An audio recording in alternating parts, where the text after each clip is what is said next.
spine up nice and tall. Drop your shoulders down away from the ears. Just let your eyes close.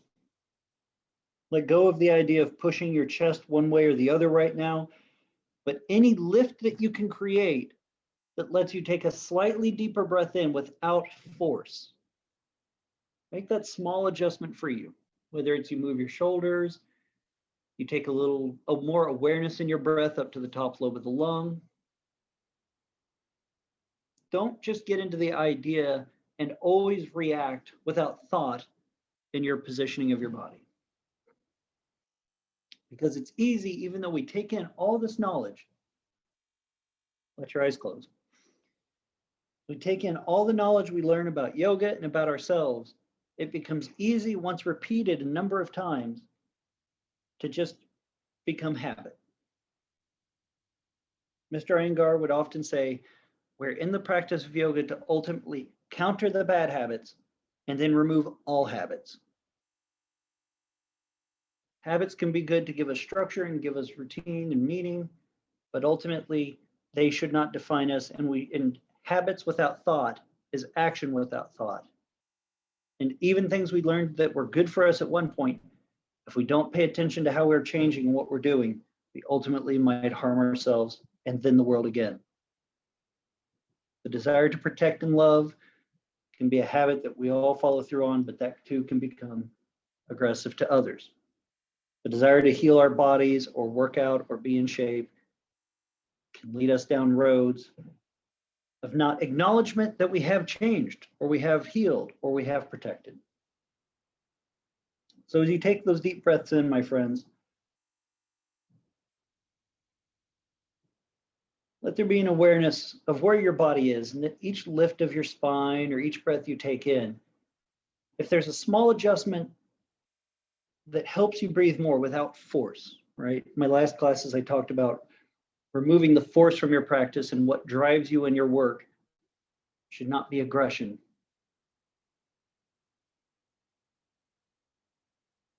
But let yourself be, as they like to say, present in what you're doing to and with yourself in the time, even if it's a good thing. If it strains your body to push your ribs up, don't push your ribs up. There's time for hard work. In the first minute of class, it's just time to feel you. It's time to get in touch with you. Time to hold space for you. And what your needs are. What do you need from your yoga practice today? And can you give yourself what you need so you can ultimately get what you want? And can you do it with compassion and a sense of there is no one right way on any day, but that each moment there's a chance to learn, to feel, and to apply something with clarity and continue our work in a good way.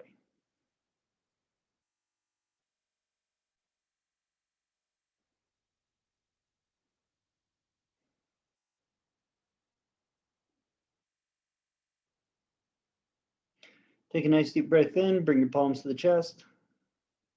Exhale, let the shoulders stay down, the head, chin lifted. Take another breath in, we'll Om shortly 3 times and begin. Om.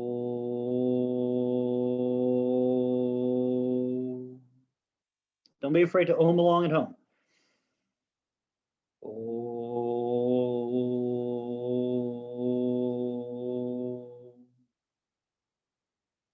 Flex your feet. Om.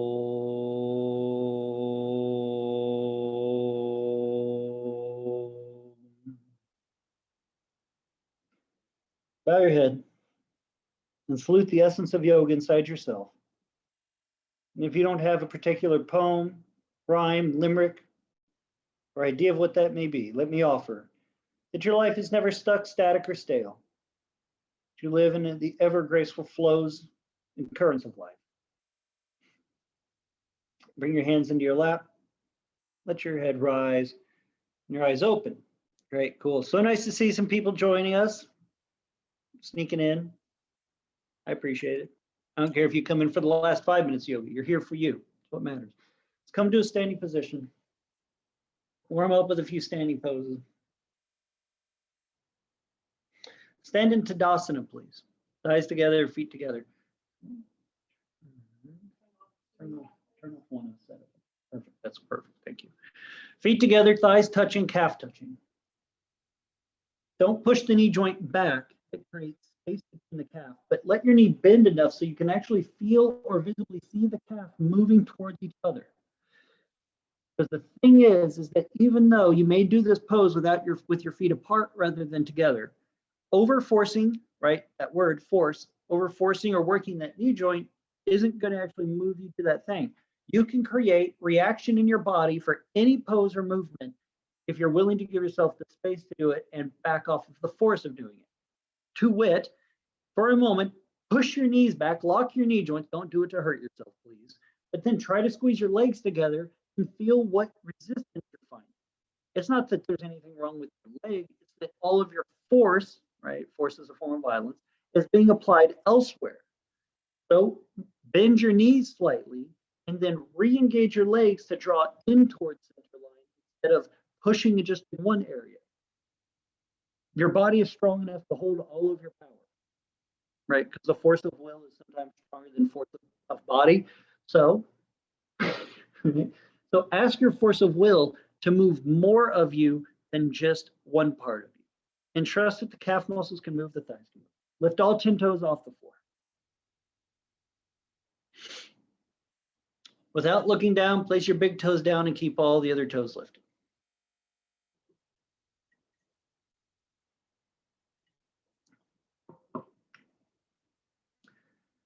Pick your big toes up, place your pinky toes down, and then feel when you're trying to move that small space of the pinky or the big toe, how does your legs want to relock? How do your calf muscles and thighs separate? And can you then back off of that force? Adding one more thing does not mean you have to push it as intensely. Sometimes the biggest changes come with the smallest touch, right? It takes one small pebble to start an avalanche. All right, big toe, pinky toe down, middle three lifted. Try not to look. Try to relax your hands. Yeah. Take the moment and feel what's going on in your body. Even though you're working with your toes, where is there force or overaction being applied in other parts? Let those parts go. Get the tongue off the roof of your mouth. Relax your shoulder and neck. All I'm asking from you and for you to feel inside your body is, what does this pose with the calf thighs coming in, the arms just hanging, how does that action here give you a chance to have a baseline feeling, right? Tadasana is the mountain, it is the base of it, to feel what's above it. Take a breath in. As you exhale, stretch both arms straight up into the air, palms facing in. Pichitasana. Lift from the rib cage. Let all of the upper torso from pelvis, top of pelvis, navel up, lift with the arms. So you're extending the upper body off of that strong base. But that strong base is not being forced, right? Don't lock the knees back. Soften the knee, squeeze the thigh calf towards each other in the center. And then breathe.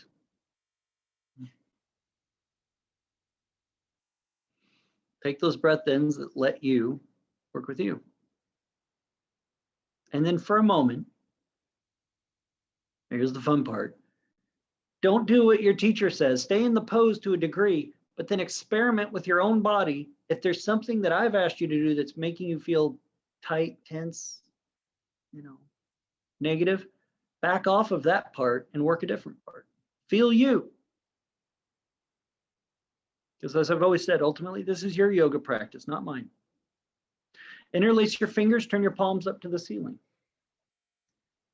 Right? We're all here to do good. I don't think anyone comes into a yoga class with the intent of harm or harm. So ultimately, doing good for you is checking in with you, that you may trust the teacher, but you're here to learn about you. So if something feels off, be sure to adjust it. Turn your palms down, change the lacing of the fingers if one set of fingers is stacked on the other. Right? So now my left is on my right, or my right is on my left. Turn your palms back up once you've changed the lacing of the fingers. Feel the difference one side to the other.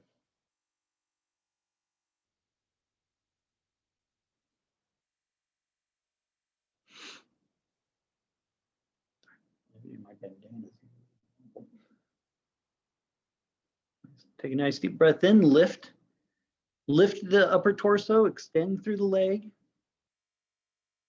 Let your hamstrings flex and stretch so they pick up the buttock on each side of the body. Feel that glute lift slightly so you can then flex each glute. We're going to work on that today. We're going to work on the hamstrings, glute firing to help our knees. We're going to see how those help our knee joints, ankle joints, hips, and low back. Take a nice breath in, bring the arms down. Thighs together, feet together, still in Tadasana.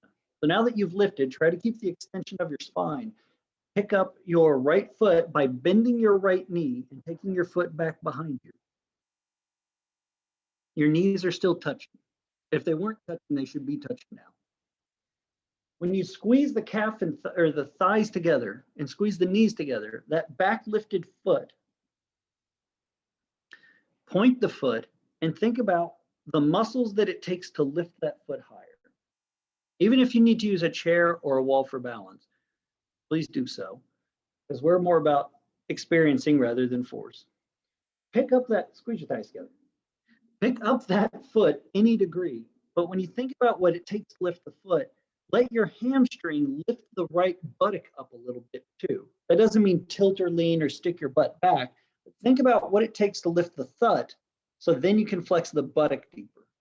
Feel that, huh? The more that the hamstring works to lift the thighs, the best way I can describe is a way to flex the hamstring.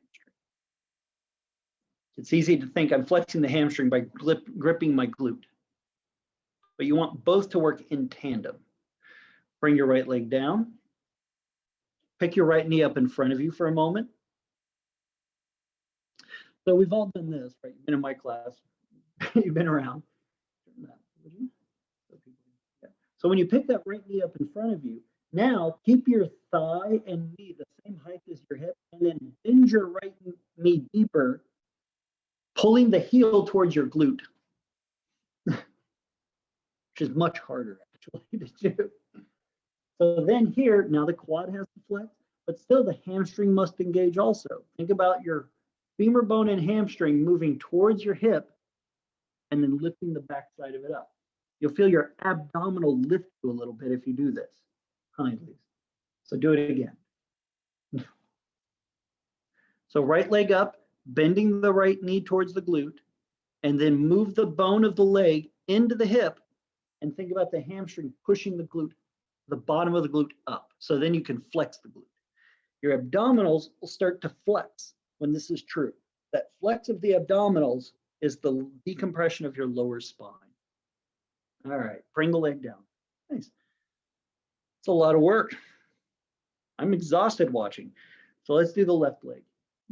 Thighs together, feet together. Before you already start, remember what I said. Before you even start jumping ahead, check in with yourself now. One side is different than the other. Take a breath, bend that left knee, swing the leg up behind you, squeeze the thighs tight.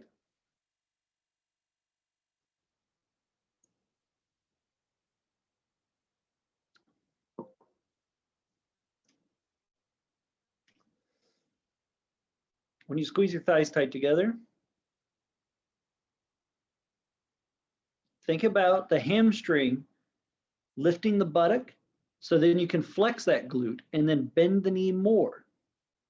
We're going to look at a couple poses where we lay flat and bend the legs and things like that to help this. But standing, acro bend your right knee. Thank you.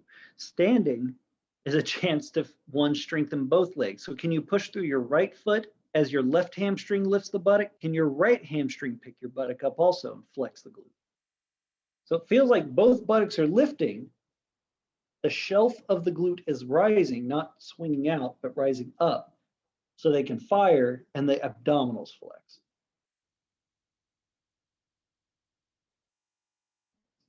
Bend your right. All right, exhale, bring the left leg down for a moment, feet together. Just take a sec, reset yourself, pick your left leg up in front of you. Keep the left knee as close to you can as the height of your hip, and then bend the knee deeper, trying to pull that heel towards your left glute.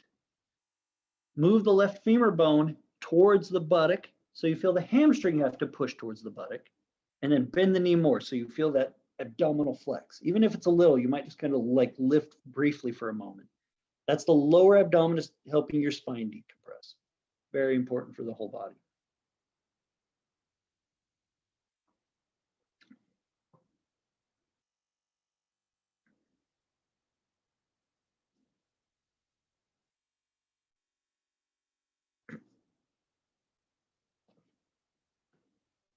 Take a nice deep breath in. Go ahead and bring the leg down, feet together. Vrikasana, tree pose. This is also true not when the leg is behind us, but when the leg, or in front of us, but also out to the side. Pick up your right leg, and you may use a strap around your foot if you need help pulling it up, or you may put your foot on a chair, what you need. Right foot goes towards your inner left thigh as high as you can actually pull that foot. Just make sure it's not on your knee joint, please. If your foot pushes on your inner knee, there's no problems. So instead, push your left thigh into the foot into the thigh. And then, can you push your right heel down your left leg towards the knee? So you're not trying to slide it down, but you're trying to drag some flesh. But then as you do that, pull your right hamstring towards your glute again. This is two very confusing different actions. When you push that right thigh heel down your thigh, you're flexing the top muscle of the leg, the quad. When you pull the glute towards your hip, you're activating the hamstring. Both are very hard to do, actually. But there's a circular action in almost every yoga pose. As some of you have heard me say, there's no such thing as a straight line or bone in the human body. Everything is spherical in movement. Yoga talks about the spherical cycles, all of that stuff. Pranayama is in and out. It's a consistent cycle. It's not one thread, right? So it's this. So as my teacher would say,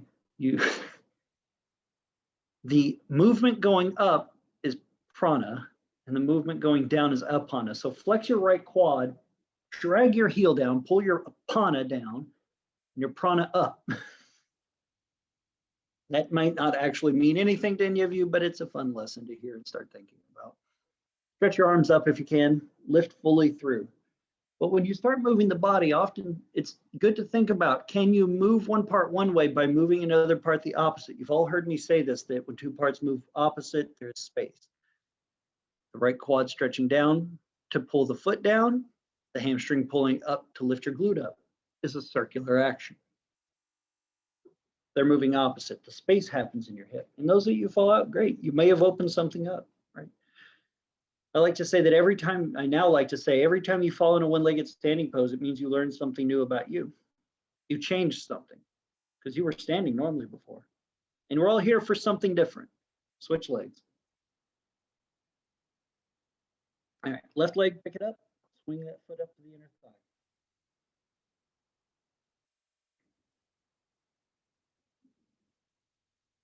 Right thigh squeezes the foot, foot into thigh.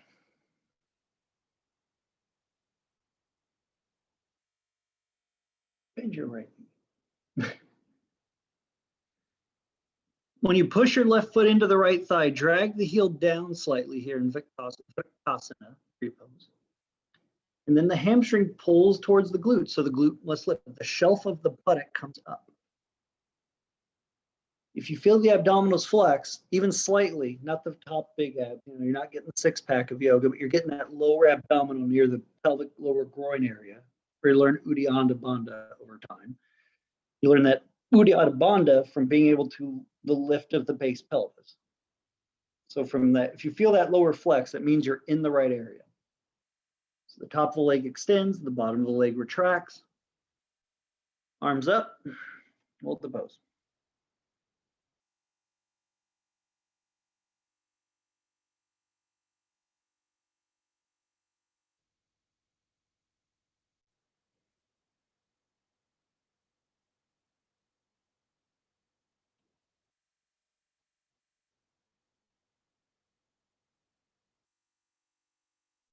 Lift the back side of your body so you feel the glute shelf lifting. So your right hamstring picks your right buttock up. Your back muscles lift the arms up. That doesn't mean you slouch in front, but you just don't push it all into the front. Not everything you do has to be right here in front of you, right? Magic happens when you can't see it. It's behind you. All right, out you go. Woo. All right, great. Let's do,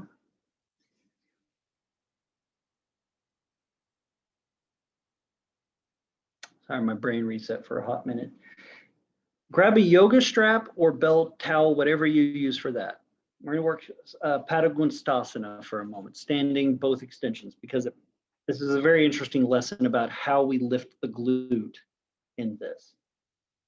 If you know that your balance is such, or your body is in a state right now, there's pain or an issue, that you are more comfortable and would be able to do the pose longer with your foot up on a wall the height of your hip, you may use the wall instead of the wall rope or the yoga rope, okay? So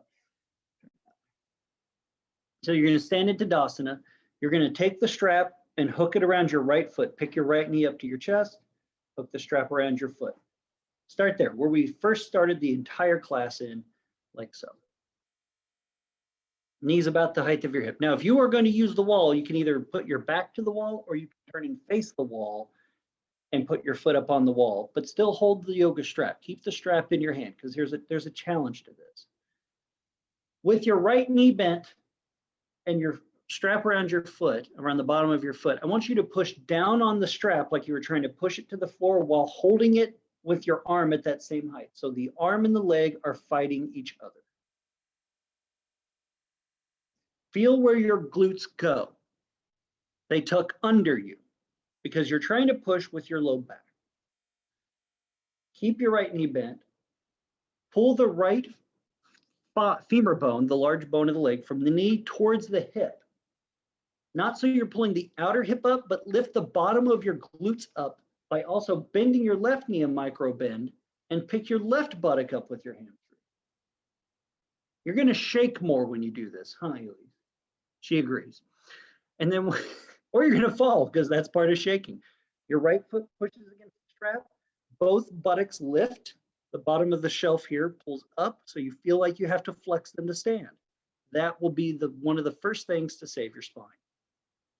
And then slowly, do not let your thigh come down, but keep your glutes lifted and stretch that right leg out against that strap. This is very impressive. I'm very impressed with this. Very good, Chai. Good use of chair.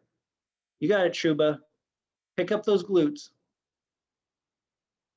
It is everybody's duty to lift the booty. The glutes have to fire and engage up so we can use our core, not stick back, right? This isn't twerking 101. There's other poses for that. But the more that you can feel like the bottom of your leg is pulling your bone towards the socket of the hip, like Mr. Angar would say, move the head of the femur bone into the socket of the hip. I had no clue what the hell he meant until I figured out my hamstrings. Take a breath. Don't worry, we're going to do each side twice. So if you don't get it, you're going to get it. Bend your right knee, bring your leg down. Very good. Switch sides. We'll do it 3 times, right? Because the first time you learn it, the second time you feel it, the third time you do it. So strap will be around your left foot. You're going to pick your knee up to the height of your hip, holding the strap with the arms. How'd that feel? Pretty good. It's tired. Gets tired. Elise says the standing leg gets so tired. I'm pretty sure all of you would agree, or at least majority. Standing leg, don't lock the knee. Start by pulling the femur bones back towards the glutes. What do you have to do to feel like your hamstring can push the bottom of each buttock higher? And without picking your knees up. See that your standing leg will want to straighten, your lifted knee will want to go up, like this somehow makes your butt flex. Pull the bone back towards the hip, even past the hip. And then flex the quad, keep those hamstrings moving towards the glutes, and then stretch the leg out as any degree you can.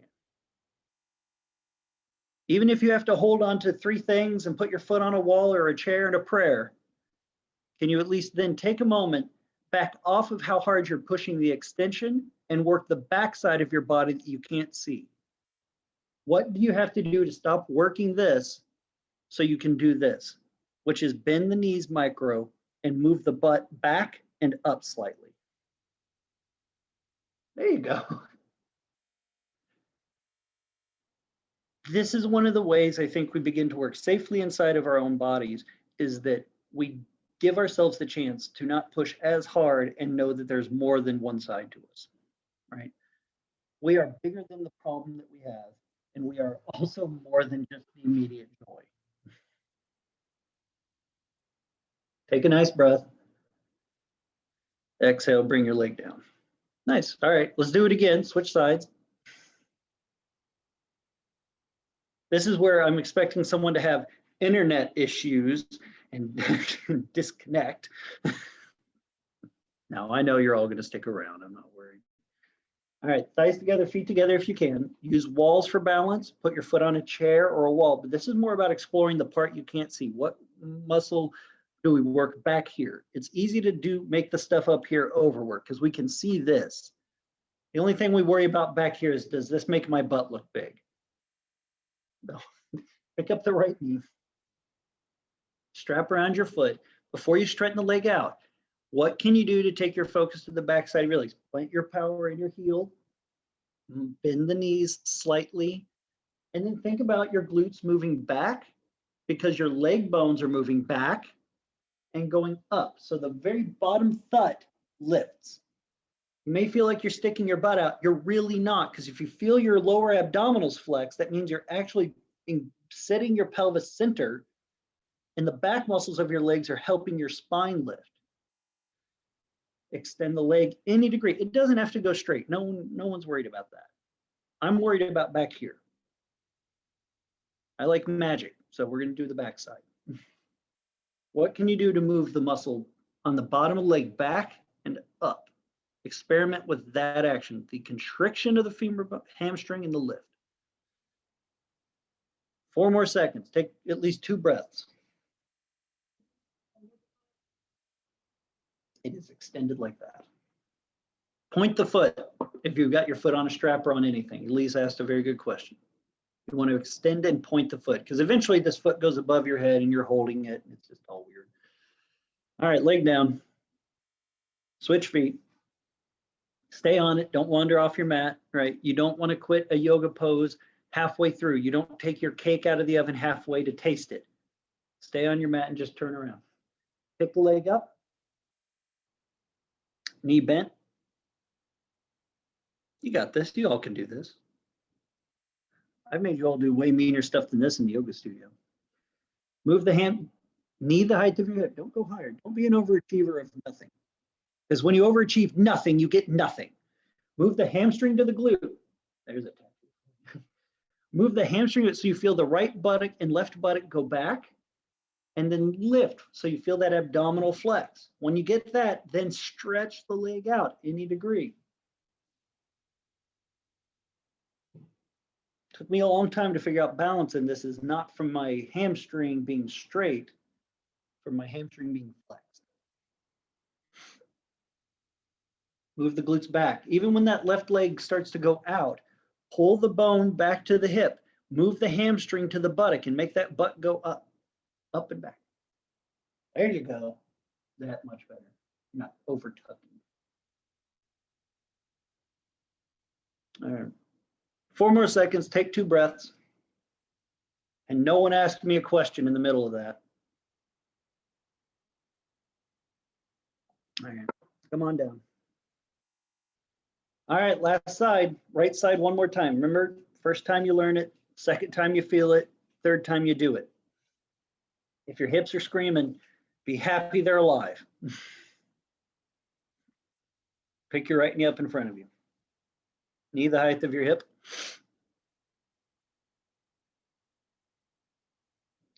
Lift your butt. Hamstrings push up on the buttock. Stretch the leg out. Work it on your own. You've learned it twice now.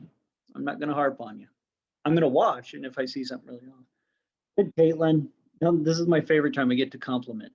Good modification, Lena. Now think about pushing your foot against that chair and lifting your right glute back to Sanjeev behind you. There you go. And then lift your spine taller. Chaya, move your lifted leg, your right leg back slightly. Flex that butt, lift your buttocks up. There you go. Feel that flexion? That's your hamstrings, that's your core. Nice, Pratima, good form. Tris looks like she's doing yoga in an oil painting because of the lighting, so I can't give a compliment other than nice lighting for your yoga painting class right there. All right, down you go. Switch it up. If I didn't give you a compliment, that's because your camera was off at the moment. Can't help you. She turns the light on. Left leg, pick it up. It's funny. When you pick your left leg up, knee the height of your hip. Again, move towards the back side of your body. Everything is, you want to go up here in this direction. Go back here. Femur bones move to the buttocks. What can you do to help lift each glute up? The right leg has to do a lot. The standing leg must lift the standing one before the lifted one will do its work. Good. You might shake a little bit, and that's going to be your femur bone inside the socket shifting. Extend the leg out when you're ready. Now you get the watch. Nice use of wall. Good. Nice, Forrest. One-handed. Now switch your hands so you don't end up twisting back to your right. Thanks, brother. Nicely done. Bend those elbows, Tris. Thank you. Now lift those glutes.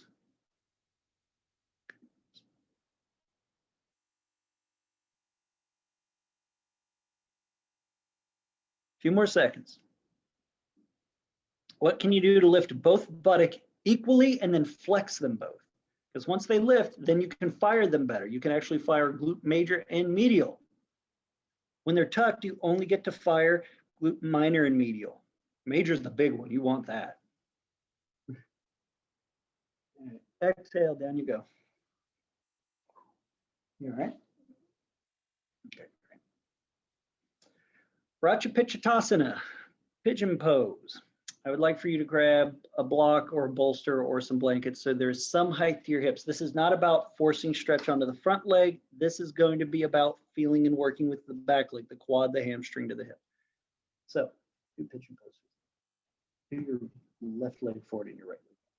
So you're gonna get down into it with your left leg forward. I'm gonna have Elise get into it just to remind everybody how I like people to get into this. Sit on the floor with your shin bones crossed in front of you. I know some of you just did the splits and fell into it. So you sit, cross your shins, put your right shin in front of your left shin, right? Lean to your left, and then swing your right leg back behind you so you rotate the pelvis. Then take your block, lift your left hip up, and put the block under your, or blanket or bolster under your left glute. I know some of you are of the flexibility, you could do it on the floor. Please bear with me. There's a different thing that I want to do. So once you're in it, make sure your left knee is to the outside of your left hip, not in front of it. And then stretch your right leg back to the door behind you, or to the world behind you. So the back leg is more in line with your right hip. We are more concerned with the back leg tonight than the front leg. I don't care if you prop yourself up so high, you're on two bolsters and you feel no stretch in your left hip. We are here to do this leg. So please make sure your left knee is on the floor in front of you. So if you're like Elise, that left knee is floating up a mile, you got to scoot forward enough and pull the foot closer to your body till the knee touches the floor. This is for two reasons: to protect the knee joint, to ultimately save your psoas from being torqued enough to give you sciatica, which is what I did twice. Trust me, a lot of my lessons come from I was silly. Back leg. Yeah. So both hands on the floor in front of you. Do not take your elbows to the floor. Bend your back knee and pick your foot up as high as you can. Such a show off. All right, so when you pick up this back foot, feel what happens to the right hip. For a lot of us, me included, the minute I bend that back knee, my right hip wants to lift up higher than my left hip.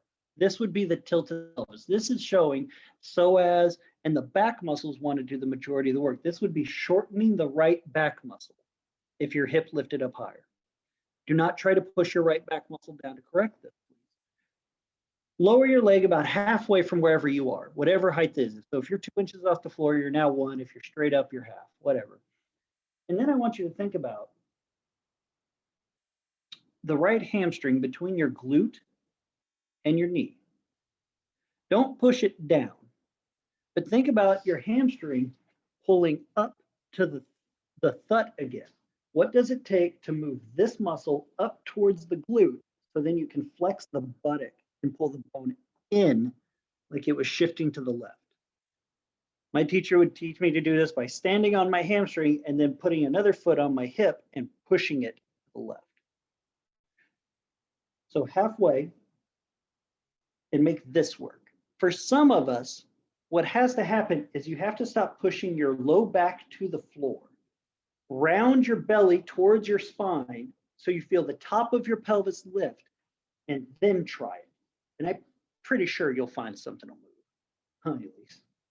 We overput tension on the lower spine pushing down to make the pelvis move. That will end up only making the pelvis fight us. Lift your low back so you're rounding your low back like a cat. A little more. And then work your back leg deeper. Start to bend your heel closer to your butt the more you round your low back up. You might say, well, this would be easier if my elbows were on the floor. I'm not interested in easy. Also, it will teach you to work your low back harder, actually. It will not get you to lift out of it. Pull the core up, flex that heel in. A few more seconds. Your left hip will probably stretch still doing this. For most of us, it's just tight. All right, swing your right leg, bring your leg down, swing the right leg around, back to seated cross leg. And then switch your leg so your left shin is in front of your right, and then swing your left leg back.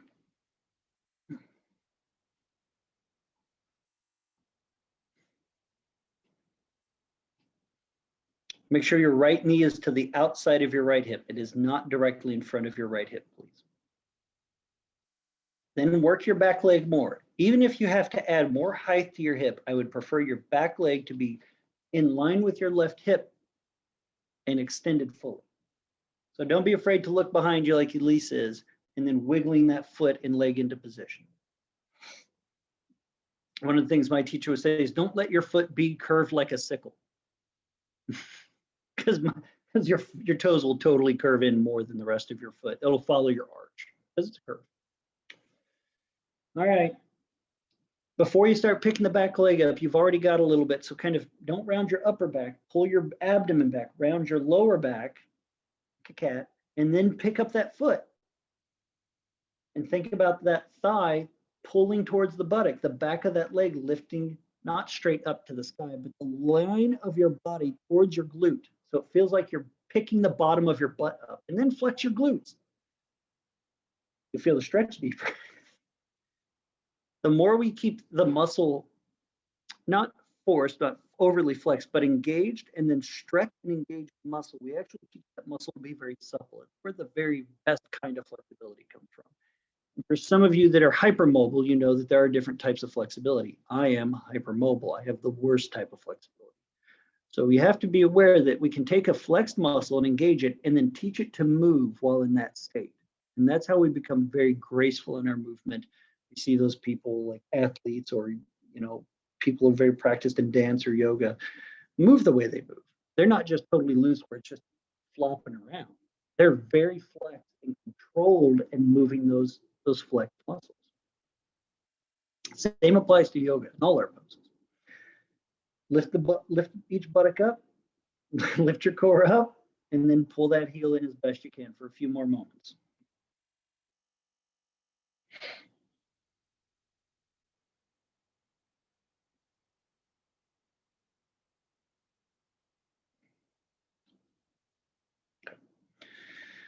Take a breath.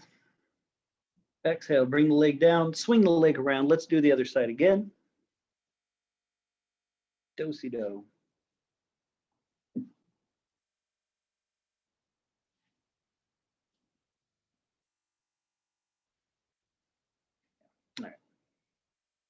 I just now realized where I'm going with class tonight. Left knee to the outside of your left hip.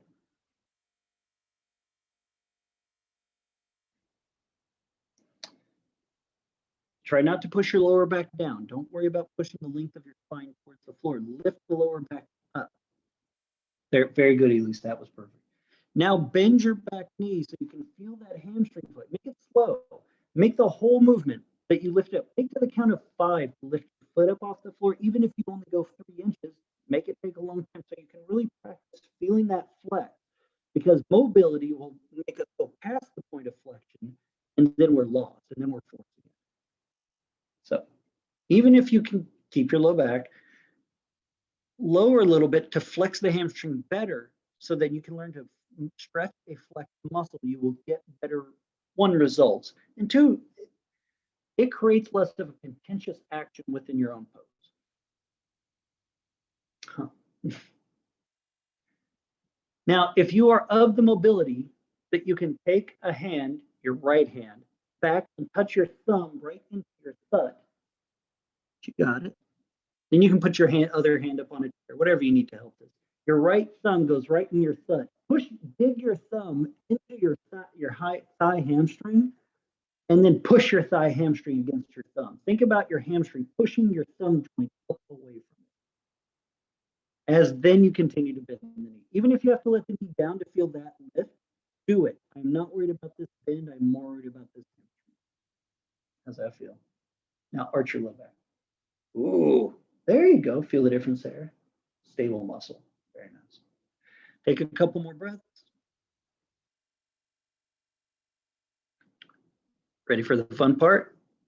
Take your right hand or right strap, or the strap in your right hand, and hook it around your right foot. Do not pull the heel towards your butt. The thing that we learn in all backward bends that must be true is the hamstrings must flex to stabilize the spine, no matter the backward bend. Bridge pose, full pigeon here, wheel, Dhanurasana, blah, blah, blah. So when you grab a hold of your foot with a strap or your hand, flex your hamstring again and pull your hamstring up to your buttock. And then feel how much you can push the hand again, not the hand, push the foot against the hand, like the leg was trying to lay back down. So you feel that shoulder open, but the hamstring consistently pulls to the glute. There you go. The power that people have in this pose, it took me years to figure out.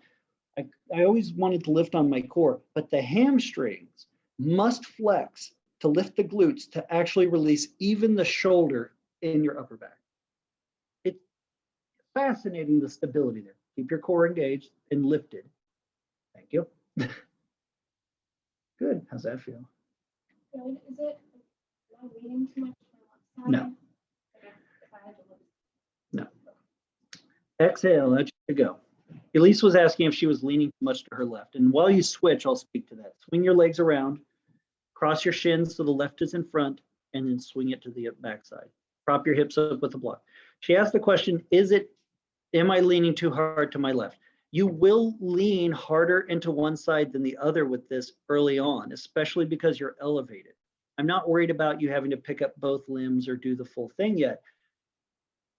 What we want to do, when we feel that tilt in our pelvis, the action is not to push the hip joint down, right? We're countering that. We want to pull the hip into the socket more. So when you get your back leg to the end point, and I'll remind you, don't think about pushing your hip socket down. Pull your left hip towards your right hip, but wait until we get there. So arch your low back, bend your left knee, and go slow. Make your hamstring work the whole way up as much as it can. I would rather have a leg 2 inches off the floor with a very flexed hamstring than a foot pointing straight up and no flexed hamstring, and you're only fighting. Because to do that will ultimately just teach you to hate this pose and hate parts of yourself in it. And really, I'm not here to teach hate. That is not the way of the Yogi Jedi, I guess. All right, now take your left hand back, grab the foot. Don't pull the foot closer. if you can help it. Like if your arm's straight, that's fine. Use your strap, use whatever you. I'm gonna give you a few seconds to get there. But if you're already there, start thinking. Oh, I'm sorry. We did the foot. We didn't push the thumb into the thigh. My bad. Take your thumb, push it into your hamstring. I apologize. I jumped a step. Getting hungry. Push your thumb down into your hamstring and then push your hamstring up against your thumb. You'll feel your glute flex if you get it. You'll feel your thumb get a lot of pressure on it from the hamstring. And you could just work this. This is very hard to do. If you feel your hamstring flex, but you also feel your left hip lifting up, don't try to push it down. Suck your outer left hip towards the right hip. There you go. Feel that. Put the stretch where it should be in your right hip better. Now grab your foot or your yoga strap. Keep the flex. Try to keep it. You felt it. You learned it. Now, keep that hamstring flex and just slowly start to apply pressure to the foot, into the leg, into the hand. Drag the arm away from the shoulder socket. Even if you're holding a strap and you only feel like the shoulder relax and move, good. Move your hamstring toward the glute, push the leg back against the prop or your hand, and then suck your left hip, flex that glute, and pull it to the right slightly. There you go. The focus that it takes to do this, that dhyana, that sharpness, is where meditation comes from. This does not, you're practicing this the way you do, the way I like to teach, is not here to teach you to just memorize this stuff because you've done it a bunch, but to give you a chance to recognize it's hard to worry about a lot of stuff when you're in the middle of this, right? The outside world does not really ping right now. The reality is just your body. Your whole world is what's happening inside of you right now. That's powerful. That's your practice. All right, bring your leg out. Very good. Lay on your back, grab a block. Good? Should feel pretty good on your lower back. Or will later. All right, we're gonna do Secubanda, bridge pose. The block will be on edge across your hips. Remember, flat, edge, tall. Across your pelvis. The sacral plate, please, not on your spine. Lift your hips, go. In last week's class, I talked about broadening of the chest, so do not squeeze your shoulders up and in. This is not about narrowness, but go from the center of each chest muscle, the back, stretch it to your shoulder, and then roll from the space of the armpit, from the inner armpit, right where the chest and shoulder meets, rolled to the outer shoulder. Very good.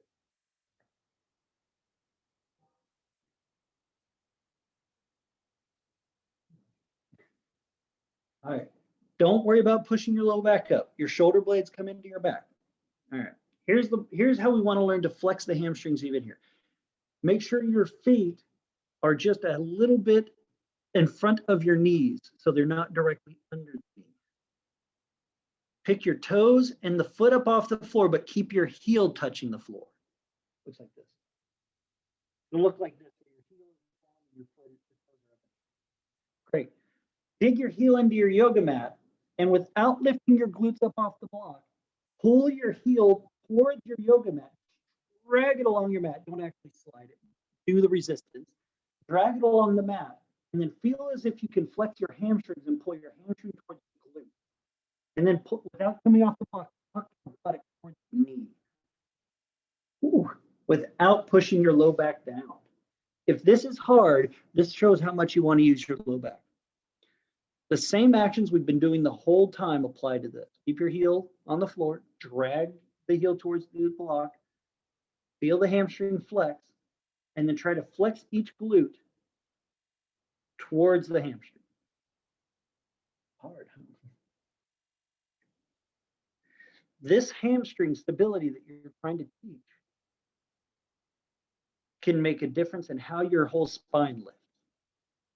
We're going to explore, we'll lift up once here in a minute, just to kind of work it out. So a couple more seconds, take a few breaths, feel it. Center of chest to shoulders open. Do not tuck your shoulders under you, but rotate them more out so your shoulder joint comes under you, blades land. Now, plant your feet flat to the floor. Take a nice deep breath in. As you exhale, tuck your buttock and lift your hips up off the block, just even a couple inches. Just don't go very high. Just feel what wants to do the work in the old way, the way before, where you were before you got the technique. Feel the weight on your shoulders, feel the weight on your back, feel the weight in your feet, which foot is pressing harder, which glute feels like it's higher. Exhale, come down. Now, pick the toes up off the floor. Heels push into the floor. Okay. Foot up, angle the foot. Drag the heel towards the block. Feel the hamstring flex. Tuck your glute towards the hamstring, and now lift your hips up any degree and feel the difference. Wow, it's much different, isn't it?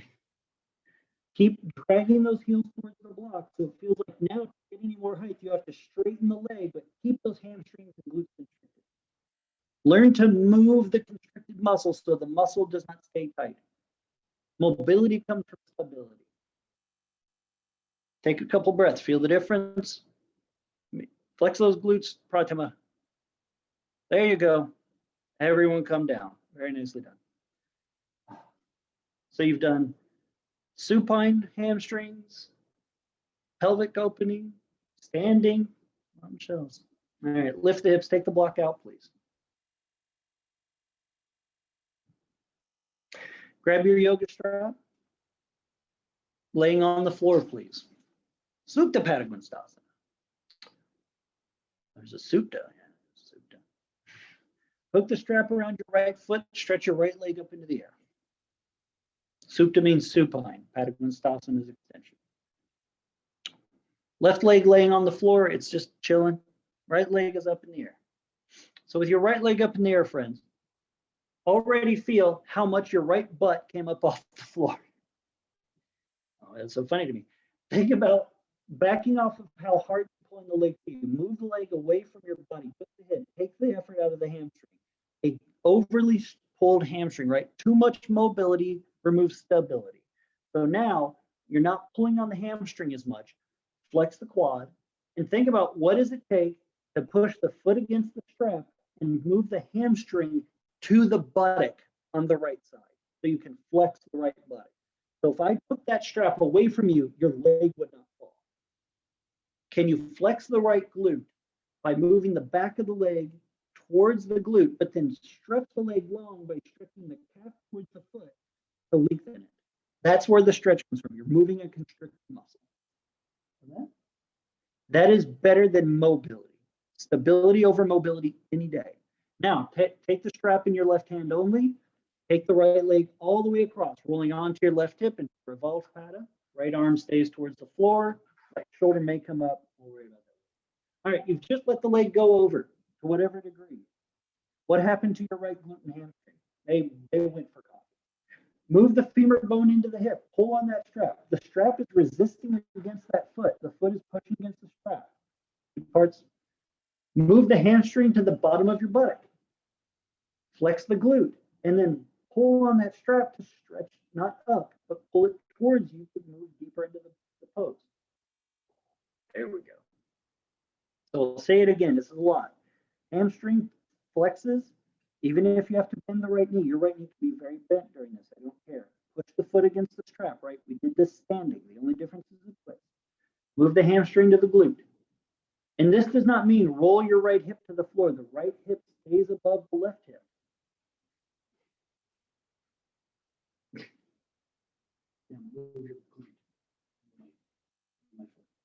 There it is. Now pull the straps.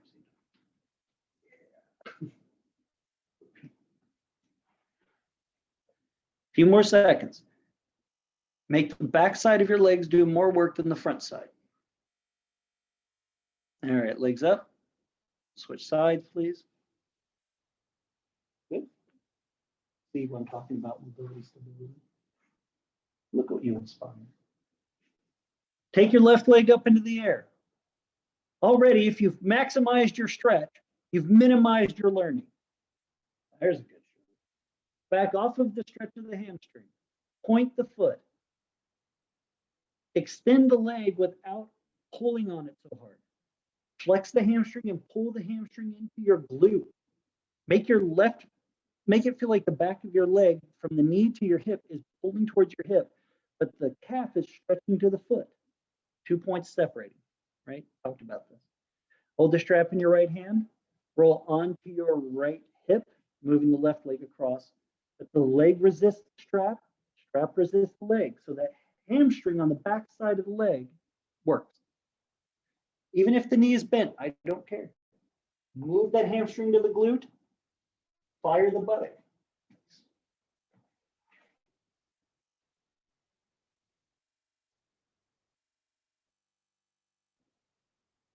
Now, do it. Right there, hamstring. And now, feel that? That's the mobility. That's how tight it is. There you go. Give yourself some support. All right, last few seconds. Take a couple breaths.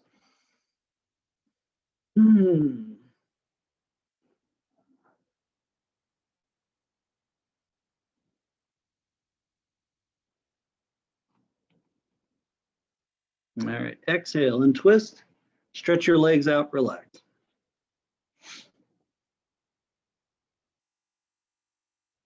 If you would like your legs up a wall, on a chair, over a bolster, or just good old classic Savasana, right? The vanilla of restorative poses. Just do it.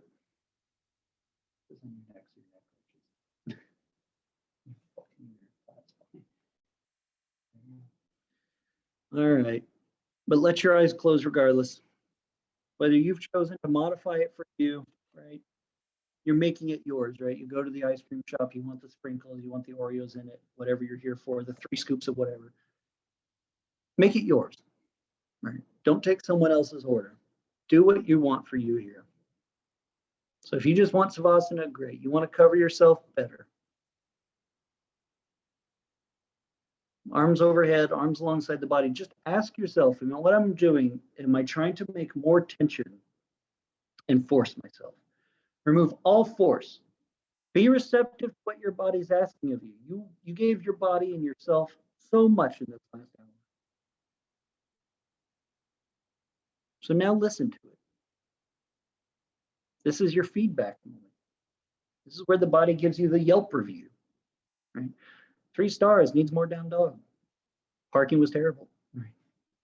So take this next minute and responding, give yourself some level of support, whether it's comfort or a shift, and just be at rest hearing you, knowing on your mat with your work that everything that is offered is a chance to learn, to grow, ultimately to change.